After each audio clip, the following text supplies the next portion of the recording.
Ce soir, j'aimerais m'adresser à tous les Togolais comme mes frères. Voilà pourquoi j'ai intitulé ce live le live de la fraternité.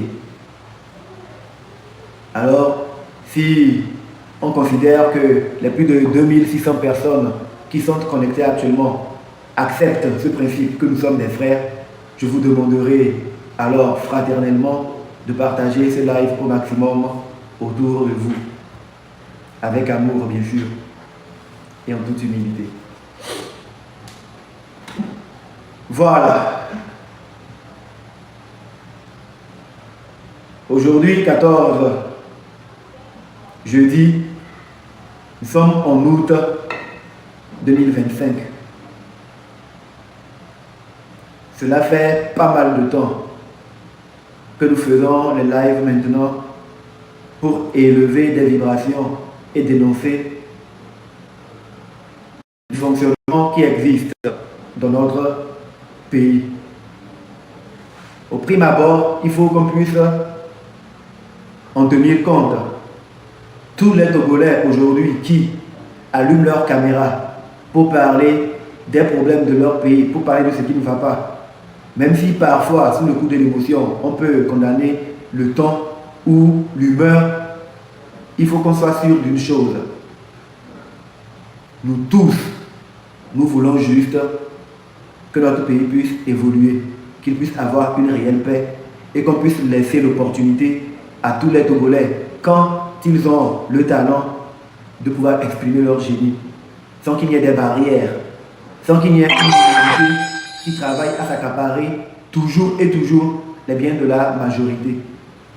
Si aujourd'hui les Togolais sont arrivés à un point où on les voit être agressifs, parfois verbalement, il faut comprendre que ce n'est pas de la méchanceté, mais c'est leur manière à eux de crier leur ras-le-bol d'une situation qui n'a que presque, je dirais, trop duré.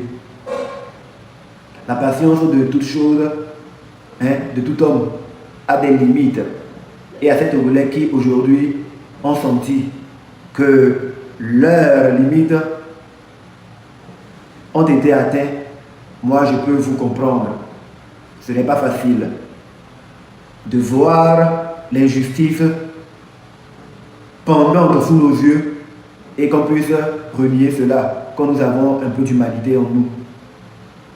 Aujourd'hui, j'aimerais parler à mes frères togolais, du nord au sud, de l'est à l'ouest. Nous devons savoir quelque chose qui est essentiel et qui nous échappe assez souvent. Nous, les Togolais, tout ce qu'il y a comme richesse sur le territoire togolais nous appartient, à nous tous. En vivant ensemble sur ce territoire, nous sommes organisés de façon à ce qu'ils puissent avoir une tête gouvernante qui puisse faire en sorte que toutes ces richesses qui sont pour nous puissent nous parvenir, pour qu'on puisse en profiter. Qu'on puisse en profiter, ce n'est pas qu'on nous mette en rang pour nous distribuer de l'argent, non. Qu'on puisse en profiter, c'est qu'on puisse prendre les richesses du pays, les transformer pour que cela puisse produire de l'argent et qu'enfin, avec cet argent, on puisse construire des hôpitaux de référence dans les 5 régions. Partout dans les villes, qui puissent avoir des hôpitaux. Parce que se soigner ne doit pas pouvoir être un luxe, ne doit pas être un luxe. Actuellement, se soigner, c'est un luxe. Il faut avoir les moyens avant de pouvoir se soigner. Actuellement, se soigner est un luxe parce qu'il faut avoir les moyens avant de pouvoir se soigner. Et ça, ce n'est pas normal. Ce n'est pas normal. Nous voyons les pays qui nous entourent progresser. Aujourd'hui, sans même voyager, sans même sortir du territoire togolais, avec Internet, cet Internet qu'on nous a restreint au point où on n'arrive pas à l'utiliser convenablement, comme cela se doit, malgré le fait que nous payons. En utilisant Internet, nous pouvons savoir ce qui se passe dans les autres pays, voir les exploits que les autres dirigeants font dans les autres pays. Et quand nous avons passé, pas une année, pas 2 ans, pas 3 ans, pas 5 ans, pas 10 ans, à espérer que des choses changent positivement, qu'on puisse constater cela vraiment sans avoir gain de cause, c'est normal qu'à un moment donné, on soit frustré. Il faut que les gens puissent le comprendre. Tous les hommes ont une patience qui atteint des limites. Et quand les gens explosent, il faut qu'on puisse le comprendre. Nous ne devons jamais oublier que nous sommes tous des Togolais. Donc partons de ce principe. Maintenant, comment cela se fait que il y a un différent entre nous, les Togolais? C'est vrai, à un moment donné, les gens frustrés par le temps qu'ils ont passé à attendre voir des changements dans leur vie, mais qui n'ont jamais pu les avoir, ils ont peut-être réagi d'une certaine manière. Quand même, quand on les prend, on les enferme. Et que des gens pendant, pas une journée, pas une semaine, pas un mois, pas une année, pendant des années crient libérez-les, si nous sommes vraiment tous Togolais et que nous voulons travailler pour la fraternité, pour la cohésion, pour la paix. Ah bah oui, pourquoi ne pas les libérer? Ah bah oui, pourquoi ne pas les libérer? Si nous sommes vraiment ces personnes-là qui voulons la paix, la tranquillité, nous sommes des personnes de cohésion. Et nos frères togolais, peu importe ce qu'il y a pu avoir, qu'est-ce qui peut faire jusqu'à ce qu'on regarde certains, leur état de santé se dégrade au point de frôler la mort. Ah bah oui, nous sommes quand même tous des Togolais. Dieu a peut-être permis que certaines personnes puissent être investies d'un pouvoir qui leur donne la possibilité de régenter la vie de toute une nation, de toute une communauté, d'administrer un ministère, d'administrer une mairie, un canton.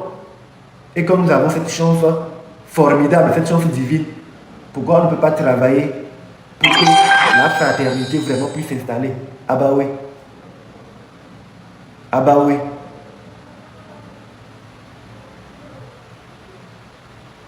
Le pouvoir pour le pouvoir nous déshumanise. Il faut que nous sommes les plus forts. Qu'il faut qu'on nous parle d'une certaine manière avant qu'on ne fasse preuve d'humanisme, nous déshumanise. À un moment donné, on ne se rend pas compte, mais notre cœur devient de pierre. Il ne bat plus. Ah bah oui. Nos frères, nos compatriotes sont des Togolais comme nous.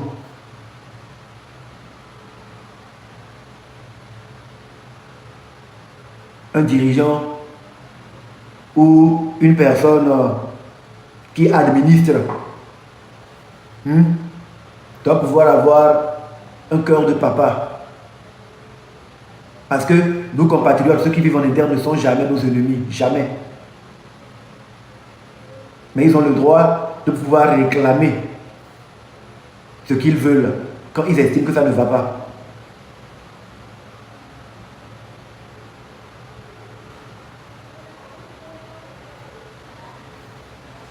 Moi-même, je suis une victime de la torture. Je sais ce que c'est. Moi-même, j'ai été victime de la torture. Et je sais ce que c'est. Alors quand j'ai vu le témoignage de Yannick 228, j'ai été choqué. Où se trouve la fraternité?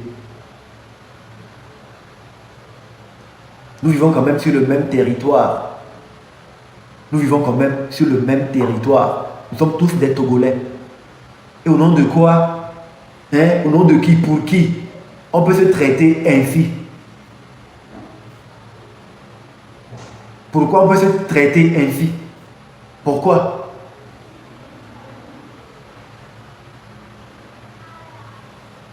Parfois, les gens qui ont envie de sortir pour manifester leur mécontentement ont besoin d'évacuer cela.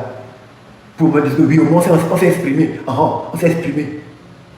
Ça soulage, mais les étouffer, ça crée des frustrations. Ça crée des frustrations. C'est ça qui est la vérité.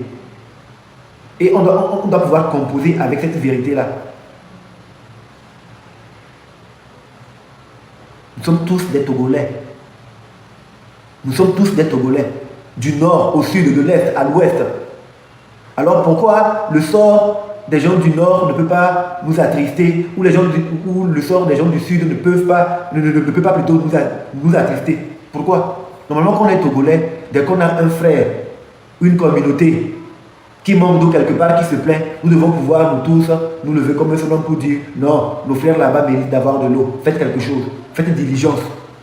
Nous devons pouvoir. Nous devons pouvoir.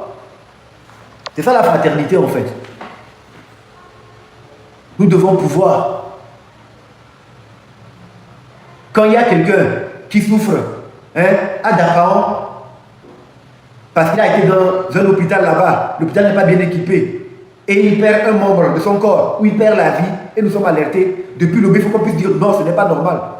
Parce qu'un de nos frères vient de partir, parce qu'il n'y a pas d'infrastructure là-bas. Il faut que nous puissions développer ce sentiment-là. C'est très important. Nous tous, nous souffrons de la pauvreté. Il y a beaucoup de choses qui nous impactent tous, qu'on augmente le prix du carburant. C'est du nord au sud.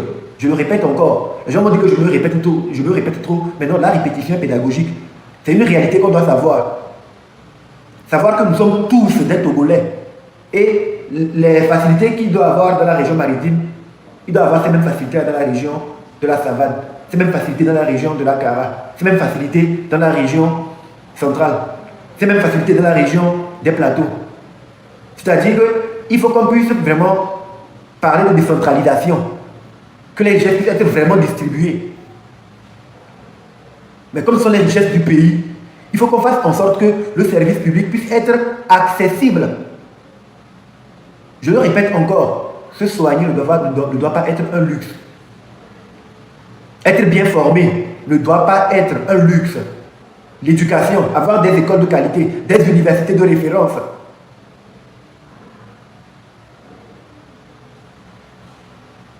Nous avons espéré. Donc c'est normal qu'à un moment donné, quand on se sent berné, la tension puisse monter. Mais doit-on, au nom de son honneur, s'il faut le dire ainsi,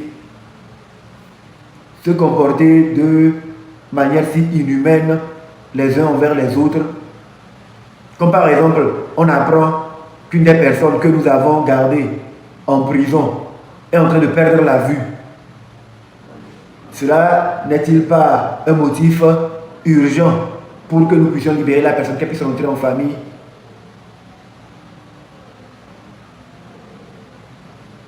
Ne sommes-nous pas tous des Togolais?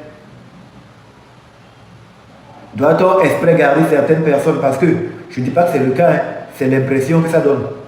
Doit-on, parce que nous voulons servir d'exemple aux autres, prendre un humain pour qu'il soit comme notre cobaye? C'est un humain.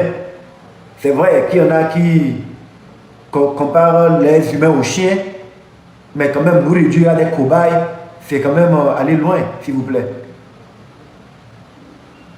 Je parle aux personnes qui pourraient être dans cette posture-là, parce qu'on ne sait jamais. Peut-être qu'il y en a. Ne sommes-nous pas des Togolais?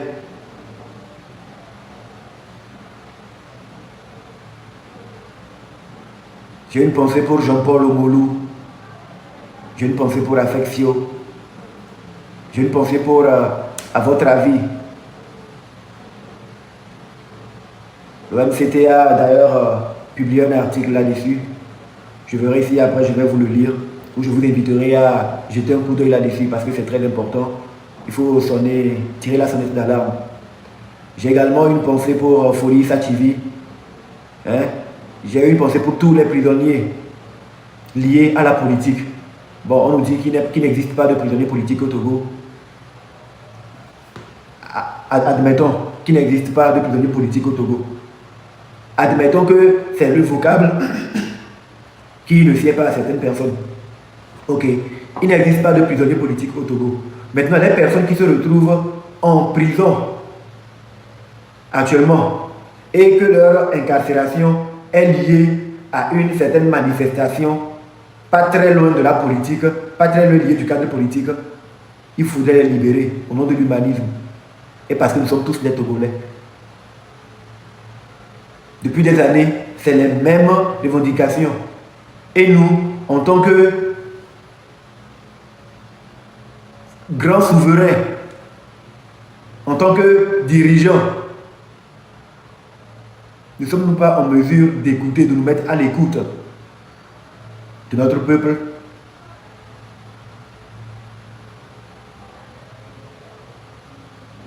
Devons-nous nous mordre jusqu'à l'os? Entre nous Togolais, est-ce qu'il faut qu'on se traite ainsi?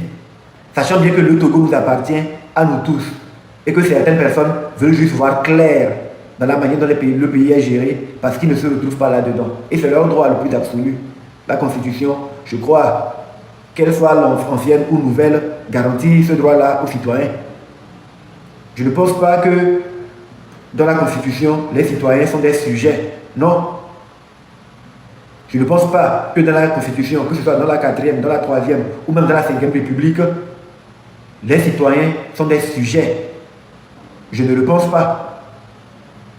Donc si nous ne sommes pas des sujets, nous devons pouvoir exprimer nos droits,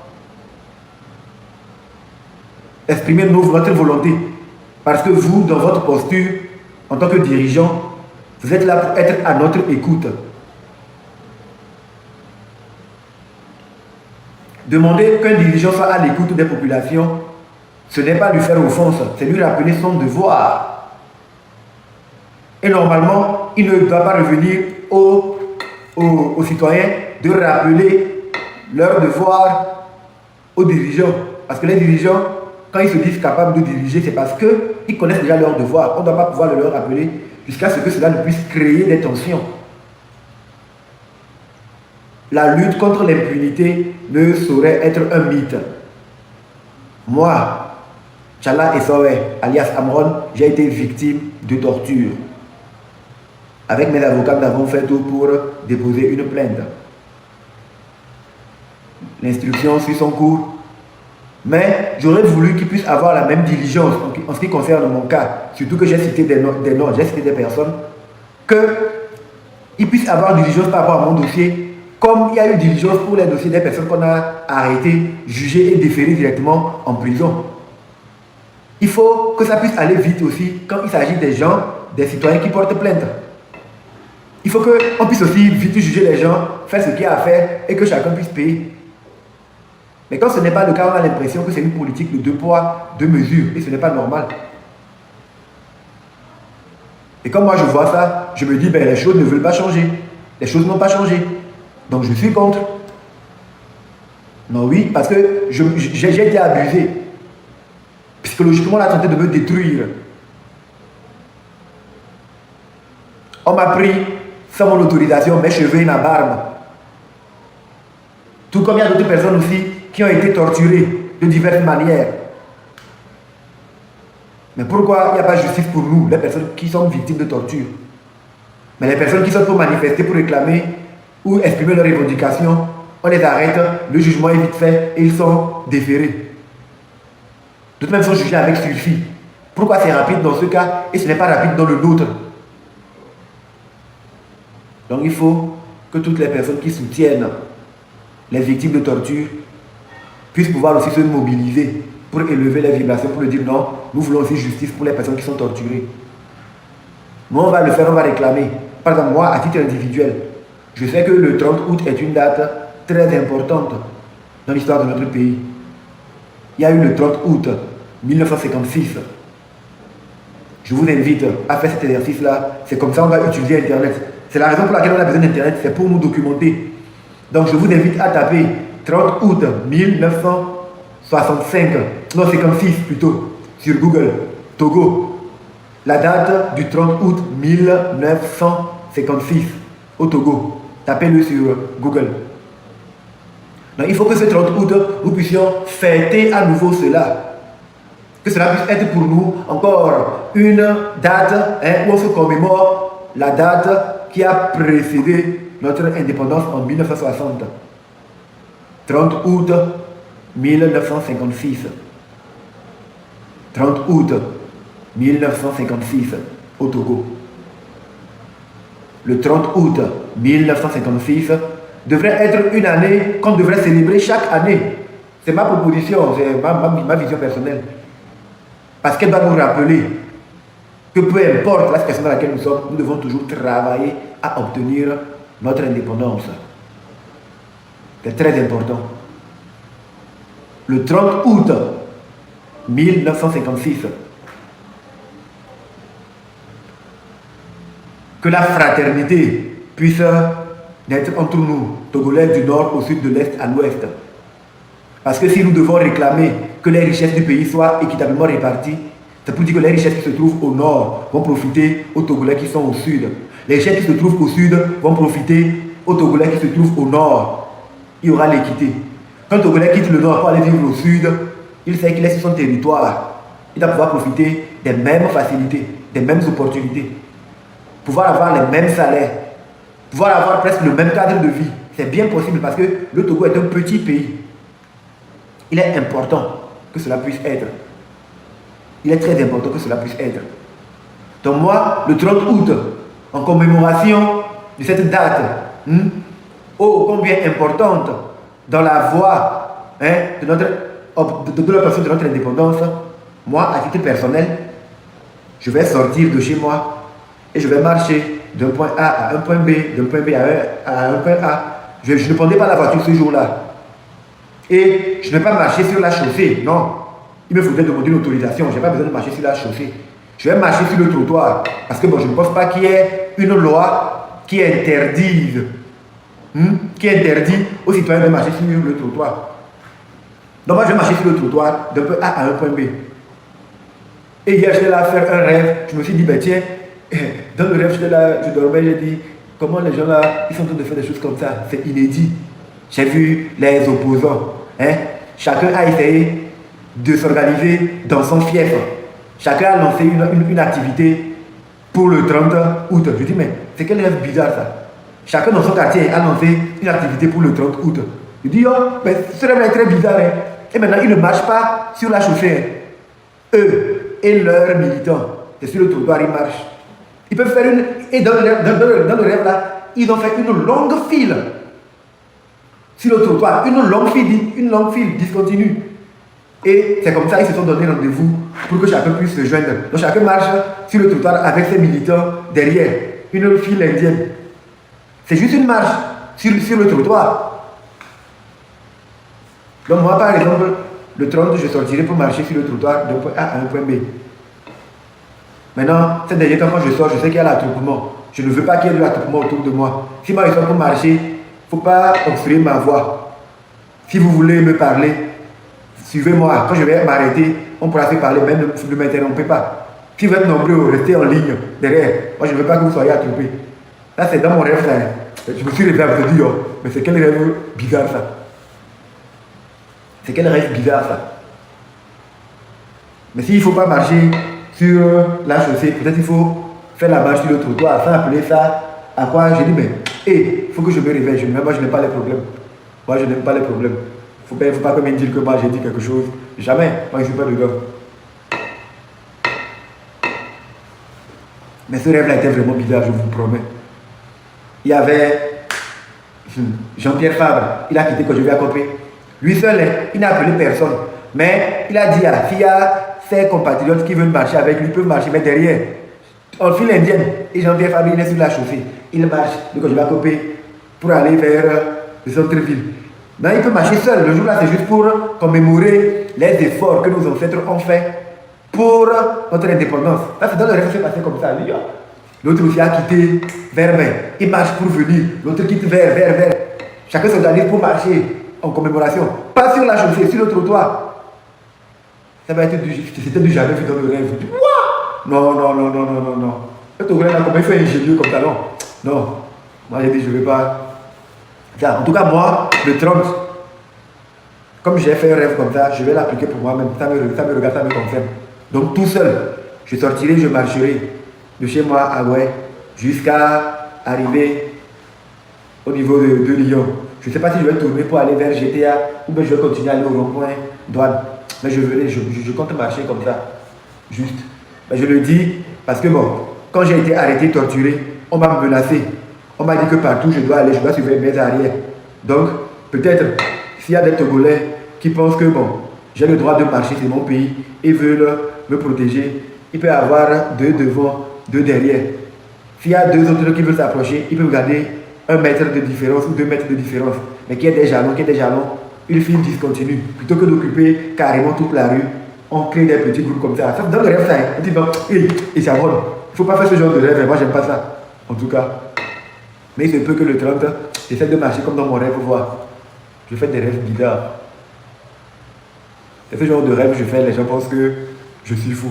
Mais bon, c'est pour la fraternité, moi je suis en train de le dire. Nous sommes tous des Togolais. Donc je m'en fous de savoir tu es de quel parti politique. Je m'en fous de savoir tu es de quelle religion. Je m'en fous de savoir ça. Moi, du moment tu es Togolais, moi je t'aime. Que tu sois du nord, du sud, de l'est à l'ouest, tu es Togolais, cela me va déjà. Voilà. Faire en sorte que les richesses du pays soient équitablement réparties. Faire cela, c'est très important. On ne peut pas admettre qu'il y ait un petit groupe qui continue par malmener un grand groupe. Cela est une règle, on peut dire mondiale, ça se passe partout comme ça dans le monde.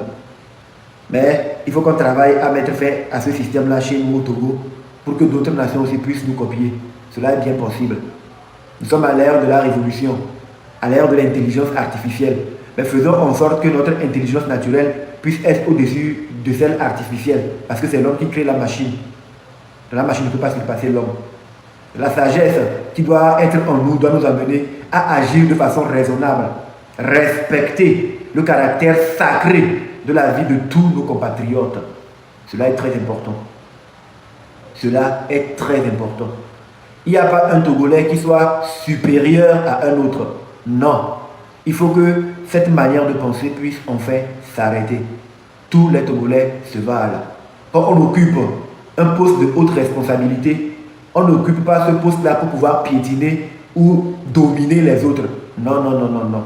On occupe ce poste-là pour pouvoir servir les autres. Travailler à améliorer leurs conditions de vie.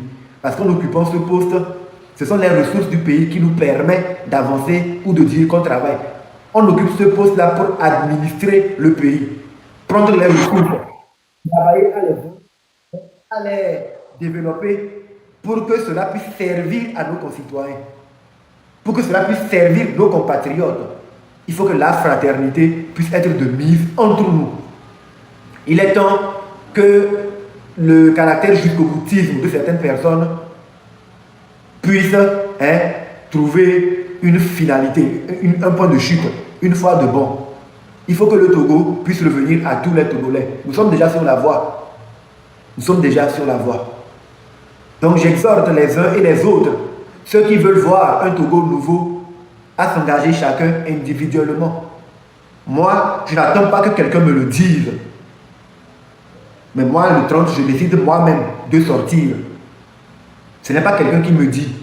Moi-même, je sors parce que je suis une victime de torture. Et comme je me souviens, le 30 août 1956, mes ancêtres ont fait un pas pour que nous puissions accéder à l'indépendance. Je me dis, je vais sortir pour les rendre hommage. Simplement, c'est mon devoir de le faire. Je n'ai pas besoin de demander à quelqu'un que ce soit. Je marcherai sur le trottoir. Je marcherai sur le trottoir. Je marcherai sur le trottoir. Si je vois ma mère, je lui dirai, maman, si tu penses que tu es une femme qui aime ton pays et tu veux que les choses changent, toi aussi tu peux sortir marcher sur le trottoir. Si je vois ma fille, je lui dirai, ma fille, si tu aimes ton pays et tu veux qu'il puisse changer en bien, qu'il y ait la paix, tu peux sortir marcher sur le trottoir. D'un point A à un point B, personne ne te dérange. Tu peux rentrer chez toi après. Que chacun fasse le petit pas qu'il voudra. Mais que chacun puisse sortir marcher sur le trottoir. Ça, c'est dans le rêve. Donc quand je parle parfois, ça me mélange avec la réalité du rêve. Vous comprenez? Voilà. Parce que vous savez que Mentalement, ce n'est pas encore totalement ça. Donc je continue de prendre mes traitements et ça va aller.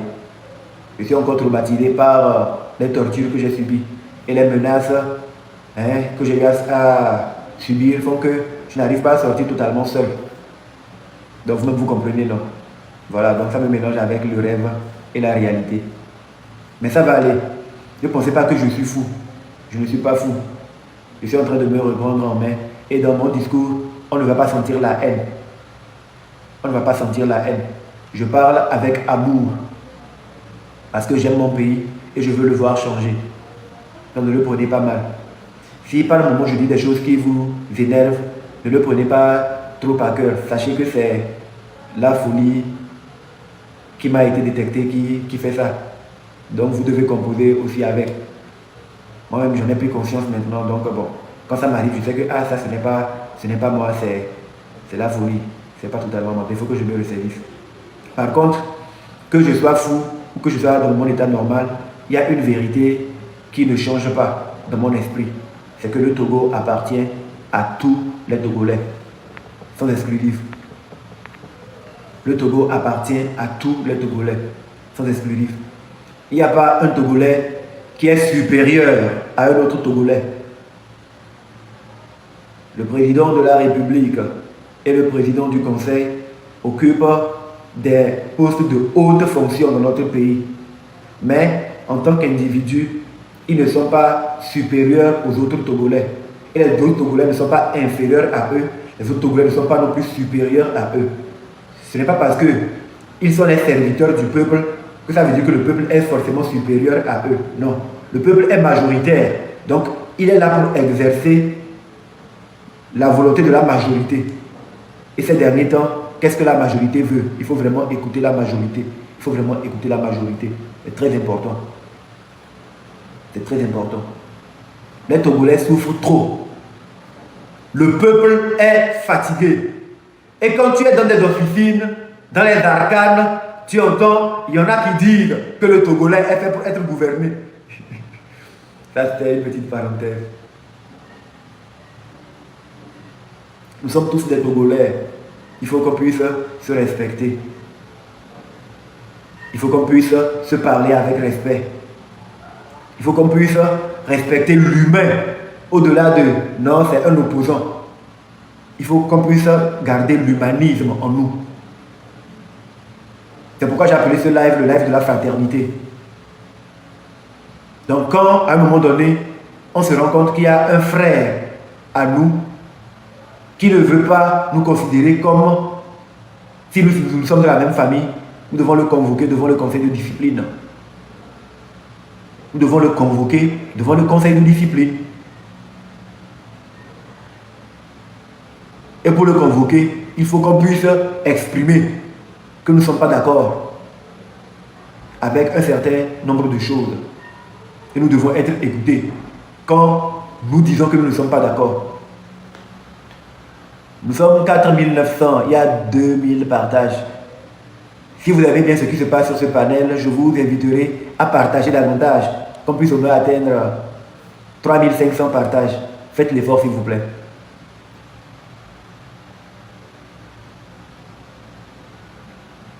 Cela doit pouvoir être automatique, s'il vous plaît.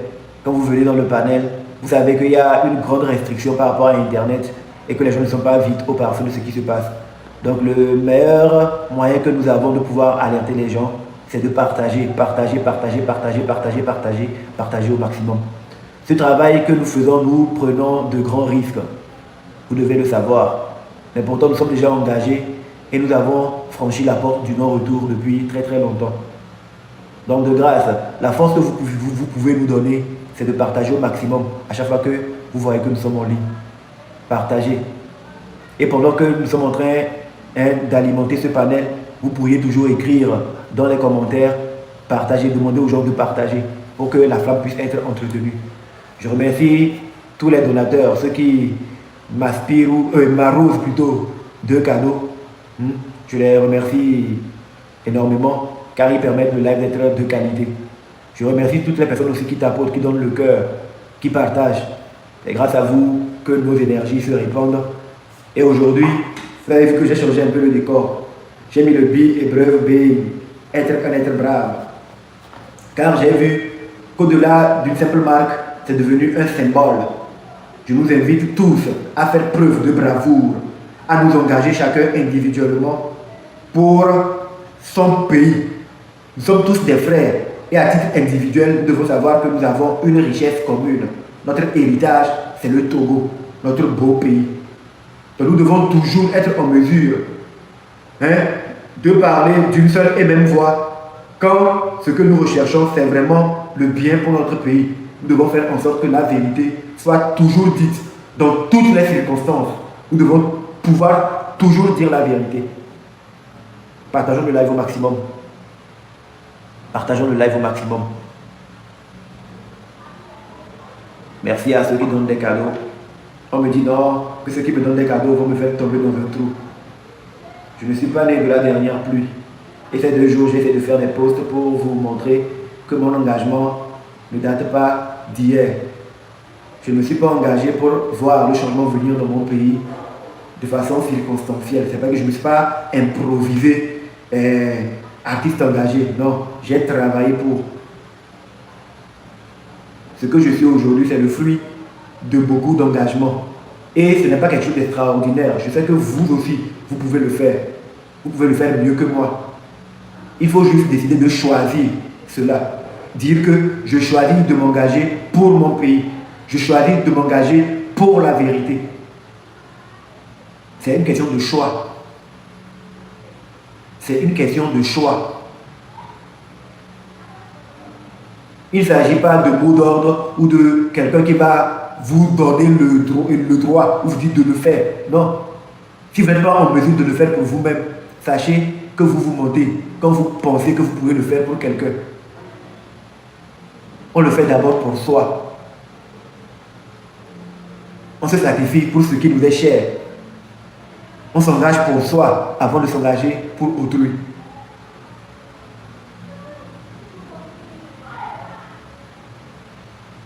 Maintenant, quand vous vous engagez pour vous-même, des gens peuvent avoir le courage de porter vos voix parce que vous vous assumez. Moi, à titre personnel, ce que je dis, ça n'engage que moi. Je sortirai marcher d'un point A à un point B. De chez moi à 2 Lyon. 2 Lyon, je ne sais pas si j'irai vers GTA ou si j'irai vers le rond-point des Douanes, je ne sais pas. Maintenant, il se peut qu'il y ait aussi d'autres personnes qui ont envie de sortir et faire comme moi. Si elles viennent de rond-point Douane ou de Limousine, peut-être qu'elles vont me croiser au niveau de 2 Lyon. Bon, je ne sais pas, comme on est en train de marcher sur le trottoir, on peut se croiser, se dépasser. Bon, on ne sait pas. Mais je ne sais pas s'il faut que je mette une capuche pour ne pas qu'on me reconnaisse ou comment. Mais je dois sortir marcher parce que ça fait longtemps. Et je dois rendre hommage à mes ancêtres. Maintenant, si des gens qui disent j'étais pour marcher, tant qu'ils peuvent me croiser à 2 Lyon aussi. Oh, ils peuvent me reconnaître. Donc, si vous êtes obligé de mettre une capuche, c'est mieux ou bien. Mais vous me conseillez quoi? Je ne sais pas en tout cas. Donc, je reviens à mon point de départ. Je parlais d'humanisme. Les Togolais qui sont actuellement retenus en prison, ce sont nos frères. Et si nous sommes touchés par leur cas, on peut se dire, parce que moi, je me dis que je sortirai marcher, faire ce parcours-là sur le trottoir, en mémoire de toutes les personnes qui ont versé leur sang pour que nous puissions avoir l'indépendance. Mais en même temps, c'est ma manière à moi de dire que je suis contre le fait qu'on garde encore des Togolais en prison parce qu'ils ont voulu exprimer leurs pensées, leurs volontés. Ils ont voulu exprimer leurs inquiétudes. Nous sommes tous des frères, nous sommes tous des Togolais. Donc moi, comme ça me touche, je sortirai marcher sur le trottoir. Je marcherai seul. Maintenant, s'il y a des gens que je passe sur le chemin, moi je n'ai rien demandé, moi je serai marcher seul. Les gens, forcément, ils vont derrière moi pour que ça soit une ligne. On ne va pas déborder, monter sur la chaussée. Jamais. Moi, je marcherai sur le trottoir. Une longue file, moi et mon ombre. Longue file. À Djamago aussi, je l'ai vu dans mon rêve, elle a marché sur le trottoir de ce point à un autre point. Mais elle a parlé avec les autres pour faire les coordinations. Et j'ai vu les gars de Togo debout aussi, leur leader. Lui, c'était sorti à marcher et les gens qui le suivaient aussi, c'était derrière lui en ligne, sur le trottoir. D'un point pour aller. Oh! Le rêve était très bizarre. J'ai vu les gens de la société civile. Il y avait même certains médecins qui n'étaient pas contents par rapport à comment ils étaient traités. Eux, ils sont sortis pour marcher sur le trottoir. Ils ont marché comme ça. Ils disent, oh, j'ai eu même des avocats. Eux aussi disent que non, ils ont fréquenté, ils ont la matière grise, ils sont très intelligents. Mais parfois, ils ont l'impression qu'il y a des contre-pouvoirs ou des contre-pouvoirs qui n'arrivent pas à montrer leur génie. Eux aussi, ils ont dit que non, ils vont marcher d'un point A à un point B. Donc le Trump là, c'est devenu comme si tous les citoyens togolais se sont souvenus que c'est une date importante et chacun quitte un point A à un point B. Les gens n'ont pas voulu prendre leur voiture ce jour-là, comme c'est un jour symbolique. Les gens qui ont les voitures ont dit non, on va garer nos voitures. On va sortir avec nos enfants, marcher dans le quartier, sur le trottoir, et faire une petite marche en hommage. Donc je me dis, mais c'est quel rêve ça? Mais non, ce rêve-là, il faut que je me réveille. Réveille-toi de ton rêve, c'est pas bien. Et je me suis réveillé. Il dit, ah, mais ça veut dire que quelque part, la fraternité est possible. Hein. Si c'est vrai que nous avons les mêmes objectifs et que ce que nous voulons, c'est la même chose, qu'est-ce qui nous empêche qu'un jour comme ça, chacun sorte et marche sur le trottoir? Ça va, bon, il n'y a aucune règle qui interdit aux citoyens de marcher sur le trottoir. On n'aime pas les attroupements et tout. Oui, mais marcher pour aller joindre tout ça, c'est un grand marathon. dans le live, et qu'est-ce que je dis? Dans le rêve, ça c'est le live ça. Donc dans mon rêve, j'entendais, on disait que c'est le marathon de la résistance. Le marathon de la résistance. Tu vois, donc de 56 en 60, ils ont résisté pour faire tout pour obtenir leur indépendance. Dans le 30 là, j'ai envie de faire un marathon de la résistance, le marché. Et dans le rêve, c'était comme ça. Et les leaders aussi ont marché. Chacun, c'est que le 30, tout le monde se l'a approprié. Personne n'a lancé un mot d'ordre. Le 30 est devenu le 30 quoi. Chacun a lancé son propre mot d'ordre.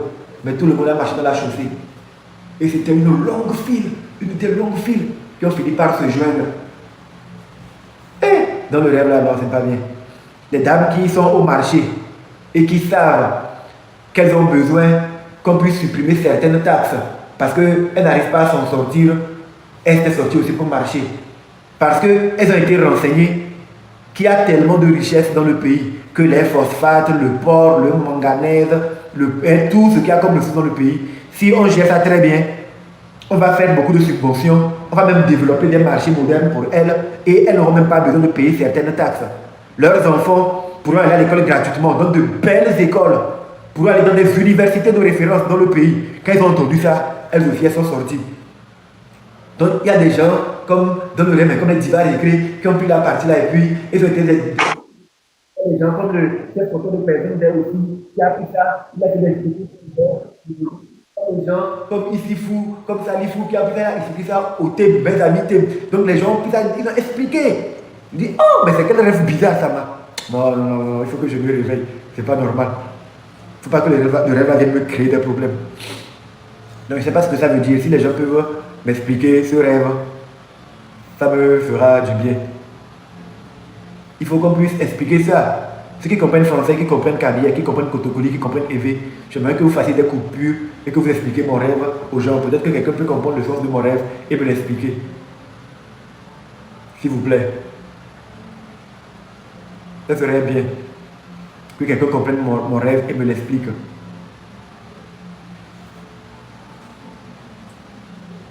En fait, c'est l'IA. C'est comme mon rêve a été influencé par l'IA.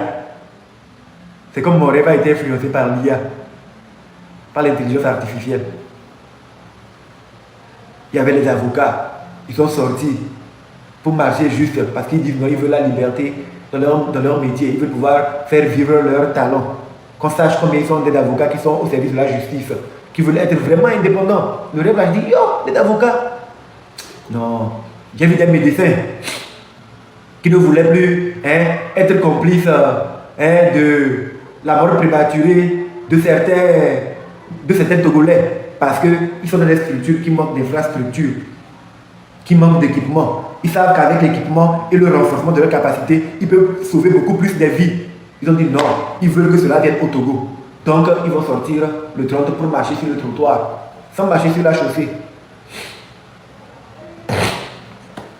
J'ai vu des dockers, ceux qui travaillent au port, au niveau de la zone franche, qui sont maltraités, qui savent qu'il y a moyen qu'ils puissent mieux vivre, qu'ils puissent gagner plus, mais que c'est une petite minorité qui accapare les richesses du pays au détriment de la majorité. et que le train, par exemple, s'ils sortent marcher simplement dans la ville, sur le trottoir et pas sur la chaussée, marcher sur le trottoir, et qu'on voit beaucoup de personnes qui marchent sur le trottoir, les gens vont dire que, ah, vraiment, les gens veulent que le Togo change. Ils sont sortis aussi. J'ai dit, ouais, mais c'est quel rêve ça? C'est quel rêve ça? Il y a eu des enseignants qui travaillent, qui doivent vraiment former la relève de demain. Des enseignants là qui doivent former la relève de demain. Mais ils ne sont pas considérés ni traités comme cela se doit. Ils se plaignent, ils tirent la langue. Ils sont obligés de s'humilier alors qu'ils sont ceux qui transmettent le savoir. Quand on sait que le savoir est une arme, est-ce qu'il faut que nos enseignants puissent être dans cet état piteux? J'en parle pas parce que je veux soulever les gens, non. C'est dans mon rêve, je voyais ça. Et dans mon rêve, j'ai vu les enseignants de mes enfants se plaindre de leurs conditions de vie. Ça m'a choqué, ce rêve m'a trop choqué. Je dis, mais oh, pourquoi ce rêve est ainsi? Il faut que ça cesse. Que ce rêve ne vienne pas dans notre réalité. Donc les enseignants sont sortis nombreux dans mon rêve pour marcher sur le trottoir. J'ai vu les militants des partis politiques, les militants des partis, même du parti au pouvoir, mais qui vont dans les hôpitaux et constatent qu'il n'y a pas des équipements pour les soigner convenablement, qui envoient leurs enfants à l'école, mais savent que les écoles ne sont pas vraiment adaptées pour développer leurs enfants, en faire des citoyens et un relève de demain. J'ai vu toutes ces personnes-là sortir le 30 août dans le rêve parce qu'ils se sont dit que là, ça peut être une date pour que les gens sachent que nous voulons que les choses puissent changer, évoluer dans notre pays. Qu'on ne veut plus être gouverné comme nous le sommes. Je dis, mais c'est quel rêve ça? Je ne comprends pas trop ce rêve. Je le partage avec vous pour que s'il y a des gens qui puissent le comprendre, qu'on essaie de m'expliquer. Dans mon rêve, ce qui m'a surpris dans mon rêve, comme les gens marchaient sur le trottoir et tout, les soldats étaient dans les carrefours, mais ils n'ont rien fait parce qu'il n'y a rien qui empêche les gens de marcher sur le trottoir. Et quelque part, je sentais que les soldats étaient contents, ils se regardaient, ils se disaient que oui, c'est bien, que parce que les gens là qui sont en train de marcher sur le trottoir, là, ils sont en train de le faire pour que nous aussi, nos conditions de vie puissent changer. Avec les ressources du pays que nous avons, si c'est bien géré, bien structuré, on peut doubler, tripler nos salaires. On peut améliorer nos conditions de vie. On peut construire des logements décents pour nous, pour que nous et nos familles nous puissions vivre. On peut faire en sorte que peut-être quand nous allons au front, l'État puisse s'occuper de la santé de nos enfants s'ils tombent malades, parce qu'il y a un budget pour eux tout. Donc, les gens qui marchent sur la chaussée là, ils marchent pour nous. Et dans mon rêve, les soldats étaient contents. Et quelqu'un même disait que, il faut les frapper pour qu'ils ne marchent pas sur la chaussée. Les soldats disaient que non, nous on n'est pas comme ça. On respecte l'humain, on respecte les droits de l'homme. Aucune loi n'empêche les gens de marcher sur le trottoir. S'ils viennent sur la chaussée, peut-être qu'on va obéir, mais sur le trottoir, non. Et j'ai vu les soldats dire, ah non, nos soldats, ah mon Dieu, il faut toucher le cœur de nos soldats. Dans le rêve, c'est ce que je voyais. Je dis, mais c'est quel rêve ça? C'est quel rêve ça? Mais c'est quel rêve ça? Non, le rêve a été wonderful. C'est pas fini, hein? Oh, dans le rêve, j'ai vu des gens sortir comme ça, quartier par quartier, pour commencer à marcher sur le trottoir. Marcher sur le trottoir. Les gens ont travaillé, ont expliqué cela aux gens. Ce n'est pas contre quelqu'un, mais c'est juste pour dire que nous voulons que les choses puissent évoluer dans notre pays. Que certaines taxes disparaissent pour nos mamans au marché. Pour qu'elles puissent au moins s'en sortir. Nous voulons qu'il y ait des subventions dans tel domaine. Nous voulons que nos confrères qui sont en prison puissent être libérés en mémoire de la solidarité, de la fraternité. Nous voulons ça. Déjà sortir pour ça, c'est ça quoi. Et avec les longues queues, avec les longues queues qui se forment, quartier par quartier, il finit par avoir des jonctions. Il finit par avoir des jonctions. Je dis, mais c'est quel rêve ça? Ce que j'ai vu dans le rêve, ça m'a appris, c'est que ce n'est pas une seule personne qui le fait, mais chaque leader s'est organisé. Il y a eu une réunion, ils se sont dit, ben, moi je quitte tel endroit pour venir te croiser ici, moi je quitte. Mais moi je quitte seul, je n'ai demandé à personne de me suivre, mais je veux marcher sur le trottoir. Si là, ces militants qui sont fans, eux qui sont mis derrière, et c'est comme, oh, je dis, mais c'est quelle histoire ça? Les gens prenaient des immédiats pour venir descendre, rejoindre, les gens gardaient les motos pour entrer, pour marcher. Oh, le rêve là, non, franchement.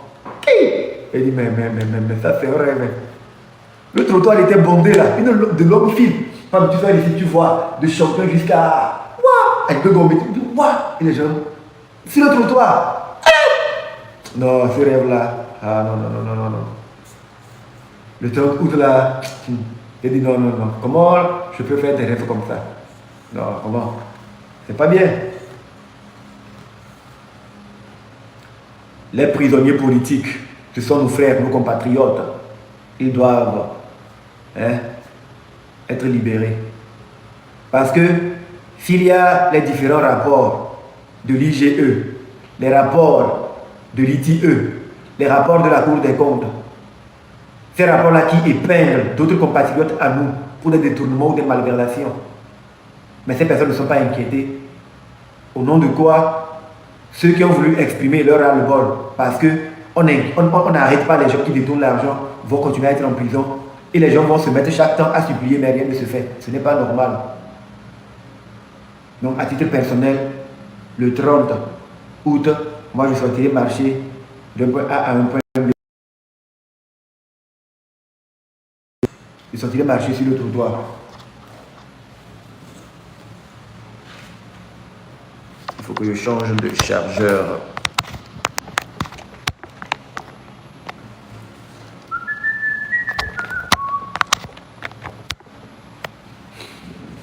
Donc c'est ça. Je sortirai faire cette marche parce que je souhaite que les ressources du pays puissent être mieux centralisées, puissent être mieux redistribuées, pour qu'on puisse supprimer des taxes à nos mamans dans les marchés.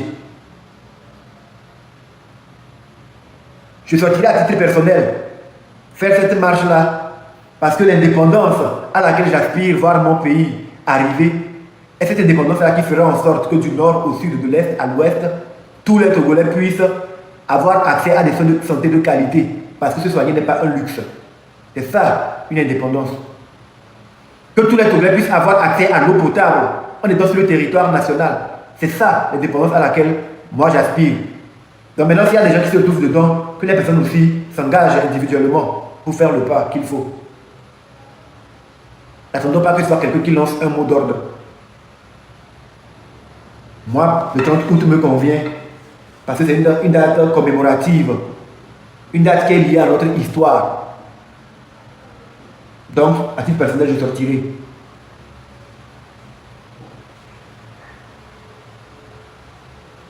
Le Togo appartient à tous les Togolais, sans exclusif. Il y a des Togolais qui sont actuellement en exil. Ils ne peuvent pas rentrer chez eux. Pourtant, ce sont les Togolais.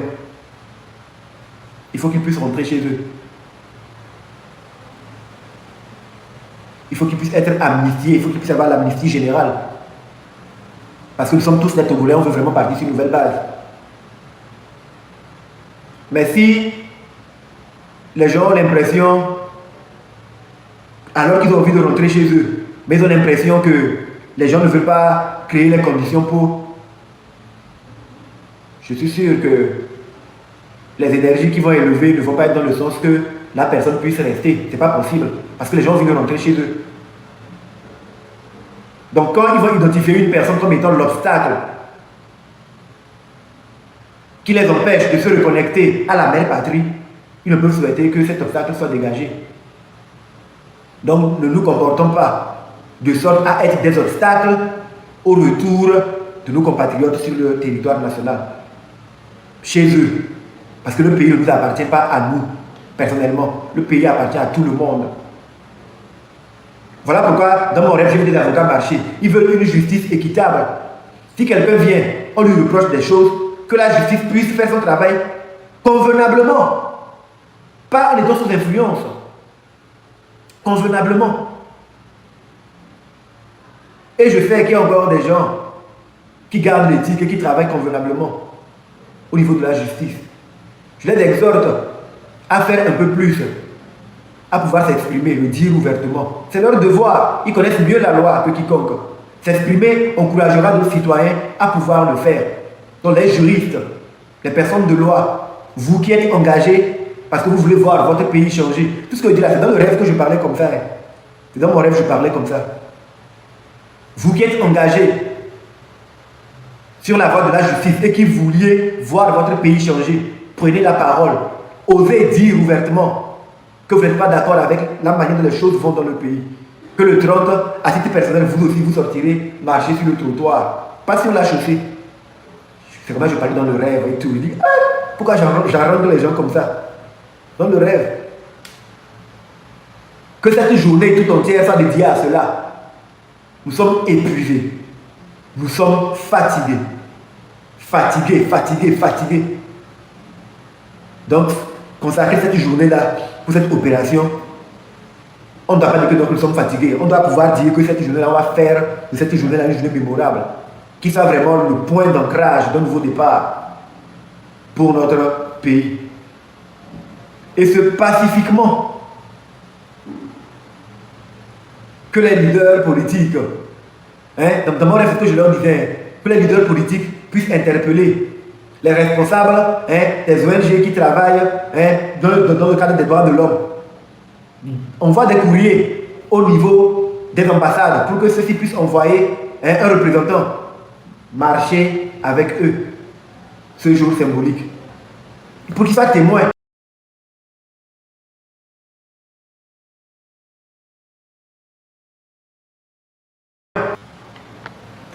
S'il vous plaît, tapotez pour sécuriser le live. Le live est attaqué. Le live est attaqué. Tapotez. Donc, je vous expliquer mon rêve. Tout ça, c'est dans le live de la fraternité. Du nord au sud. Les gens qui ont leur relais au nord ont passé le message. Les gens ne faisaient que marcher. Sur le trottoir. Oh, les taximans là. Oh, dans le rêve. Ils étaient là aussi, tout au long de la nationale. Oh, les taximans. Avec parfois les membres de leur famille. Ils marchaient que sur le trottoir. Oh! Je dis, mais c'est quel rêve ça? C'est pas bien. Et dans le rêve, je vois les taximans, ils ne sont pas d'accord avec les tickets qu'on leur coupe, alors que les routes, on ne les répare pas comme cela se doit, les péages qu'ils paient, on ne sait pas où va l'argent des péages. Alors que dans les différents rapports, on nous dit comment les gens dépensent l'argent des rapports là.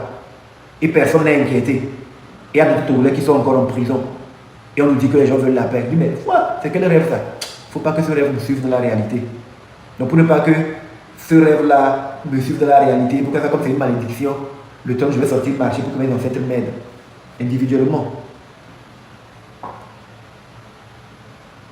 Individuellement.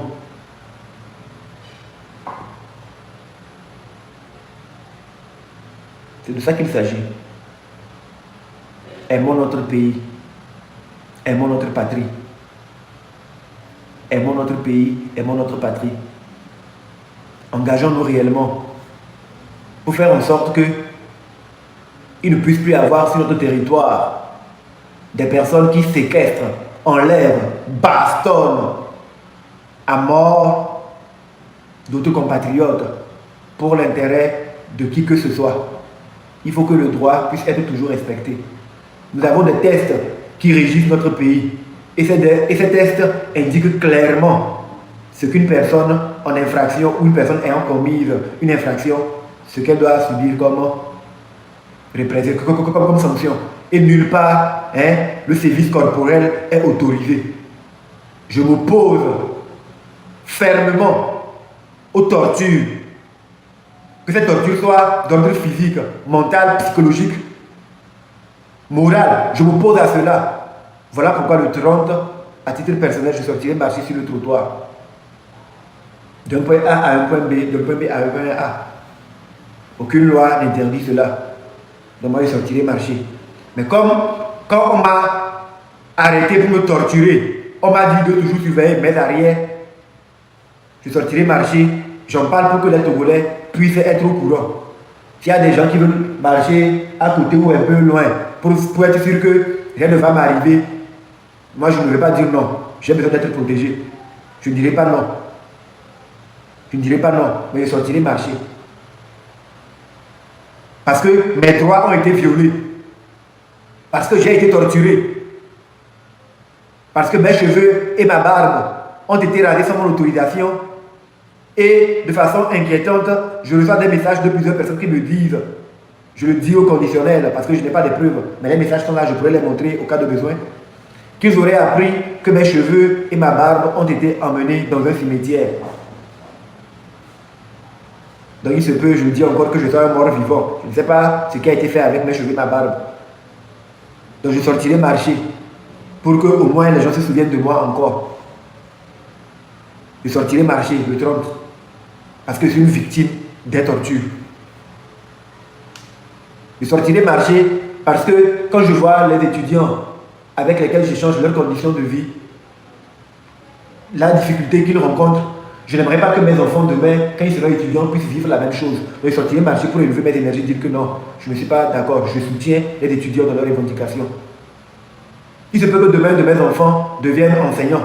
Je ne souhaiterais pas qu'ils puissent vivre dans des conditions des enseignants d'aujourd'hui. Donc je sors déjà marcher pour que demain, les choses puissent changer dans l'intérêt de mes futurs enfants peut-être.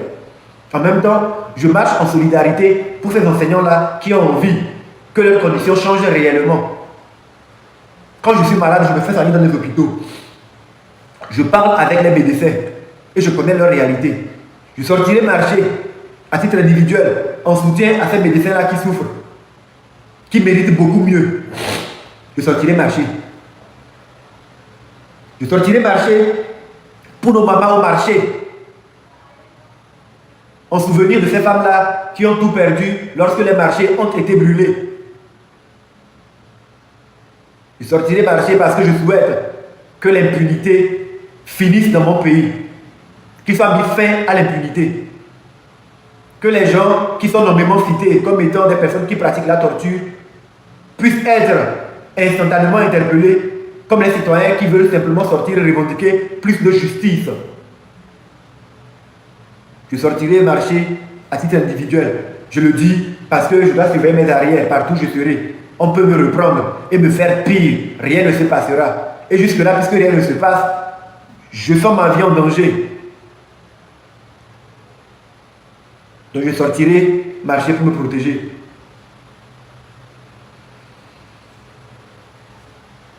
Je marcherai sur le trottoir.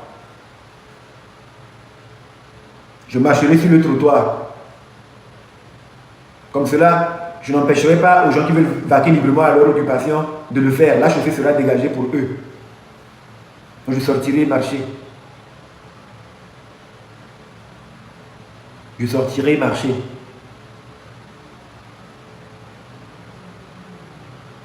Contre l'arbitraire. Je sortirai à titre personnel marcher. Je n'ai appelé personne. Je n'ai lancé aucun mot d'ordre. J'ai juste informé que le 30 mois, je compte sortir marcher. Mais je vous préviens parce qu'on m'a dit qu'on me torturait, que je dois surveiller mes arrières partout où je serai. Donc depuis là, quand je sors, je surveille mes arrières. Mais comme cette fois-ci j'ai envie de marcher, c'est mon droit en tant que citoyen de le faire, je préviens. Si au cours de la marche quelque chose m'arrive, sachez qu'ils sont venus me reprendre. Je ne sais pas. J'ai été menacé. J'ai été menacé. Donc voilà, je sortirai marcher. Je sortirai marcher.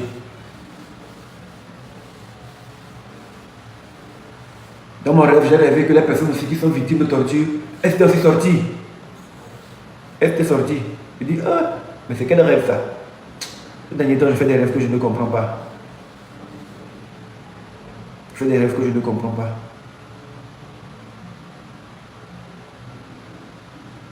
Mais si je sors marcher le jour-là, ça me permettra de réfléchir sur mon rêve. Le 30 août 1956. Faites les recherches pour savoir. Les prisonniers politiques, on en a parlé. Internet, on en parle. Simple Internet. On se plaint, on se plaint, on se plaint, on se plaint. Aucun communiqué. Et on entend ça et là des gens qui sortent dire non, voilà, c'est pour la sécurité nationale et tout. Là, c'est encore très grave. Ce sont des civils qui vont venir informer l'opinion générale sur l'état de la nation. Si nous sommes en danger, nous sommes menacés, et c'est une question de sécurité nationale, je pense que les premiers responsables de la sécurité doivent pouvoir communiquer pour que les citoyens que nous sommes, nous puissions prendre nos responsabilités et nos dispositions. Il faut qu'on puisse. Mais il y a des gens qui sont des civils, c'est eux qui sont nous dire que non, on a restreint Internet parce que les gens l'utilisent mal et cela constitue un risque pour la sécurité nationale. Ce sont des civils qui viennent faire ce genre de poste. Je dis mais non, on ne peut pas les prendre au sérieux. Ils divaguent. Ils racontent leur vie privée. Oui, parce que si c'était vraiment le cas, je ne pense pas qu'on laisserait le soin à des civils de venir communiquer ainsi. Non, nous sommes dans un état sérieux. Jusqu'à preuve du contraire. Ou bien, nous sommes dans un état sérieux. Donc s'il y a vraiment la sécurité nationale qui est menacée, je pense qu'il revient aux services compétents de pouvoir en parler. Ça ne revient pas aux civils de le dire. Donc nous sommes en droit de pouvoir continuer par revendiquer la connexion Internet. C'est notre droit le plus absolu. C'est notre droit le plus absolu. C'est notre droit et nous allons le revendiquer. Le 30, je sortirai marcher parce que ce n'est pas normal qu'on puisse restreindre Internet alors que je paie pour avoir la connexion. Ils sont venus nous vendre un service. Ils nous ont promis un service de qualité. Et ils nous font payer pour cela. Et il n'y a aucune communication pour nous situer sur ce qui se passe réellement. Il y a des gens qui voient leur affaire tomber. Ça ne dit rien à personne parce que certaines personnes sont à l'abri des besoins. Ils ont de l'argent à ne savoir quoi en faire. Donc ils s'en foutent des personnes qui se débrouillent quotidiennement pour gagner le minimum avec la connexion. Comme ces personnes n'ont presque jamais souffert, ou ça fait très longtemps qu'elles ont encore souffert, elles ne savent pas ce que c'est. Elles ne savent pas ce que c'est que de travailler à la sueur de son front pour payer ses factures. C'est pourquoi elles se permettent de restreindre Internet. Si elles savaient qu'Internet était quelque chose qui permettait aux gens de survivre, ils n'allaient jamais oser couper Internet. Mais non, ça fait longtemps que ces personnes n'ont plus souffert. Ou ces personnes n'ont jamais souffert. Elles ne savent pas ce que c'est que travailler à la sueur de son front avant de payer l'électricité. Elles ne savent pas ce que c'est que travailler à la sueur de son front avant de payer l'eau, avant de nourrir ses enfants, avant de payer ce qu'on doit aux gens, avant de s'alimenter, avant de se soigner. Comme ces personnes n'ont jamais su ça, ça fait longtemps qu'elles ont encore ressenti cela. Quand les gens se plaignent qu'on a besoin d'Internet pour travailler, elles ne peuvent pas réagir.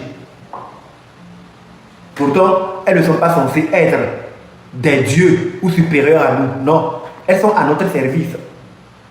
Donc écoutez nos plaintes et faire en sorte que nos revendications puissent être écoutées.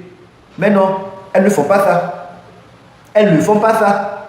Elles n'agissent qu'à leur tête. Ça, c'est un manque de respect en vérité. Un manque de respect d'abord aux titres et aux fonctions que ces personnes occupent et incarnent.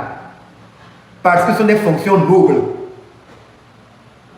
Ce n'est pas le ministère des Travaux publics, ce n'est pas le ministère des Affaires étrangères, ce n'est pas le ministère des Transports, ce n'est pas le ministère de l'Éducation qui travaille mal. S'il y a un dysfonctionnement dans ces différents secteurs, c'est que c'est le ministre, l'individu, qui n'arrive pas à faire correctement son travail. C'est un exemple que je vais vous donner. Donc, ce n'est pas la fonction qui est mauvaise. C'est la personne qui incarne la fonction qui est soit incompétente, soit mauvaise. La fonction reste sacrée.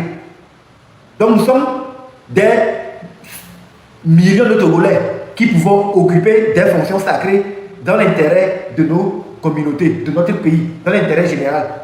Donc s'il y a des individus qui incarnent ces fonctions sacrées, mais n'arrivent pas à remplir loyalement leur rôle, à faire convenablement leur travail, elles sont juste invitées à libérer ces fonctions-là, aller s'occuper d'autres choses et laisser les Togolais qui aiment leur pays occuper et incarner ces fonctions sacrées et travailler et se mettre au service de la majorité. C'est aussi simple que ça. C'est aussi simple que ça. Le Togo n'appartient pas à une personne.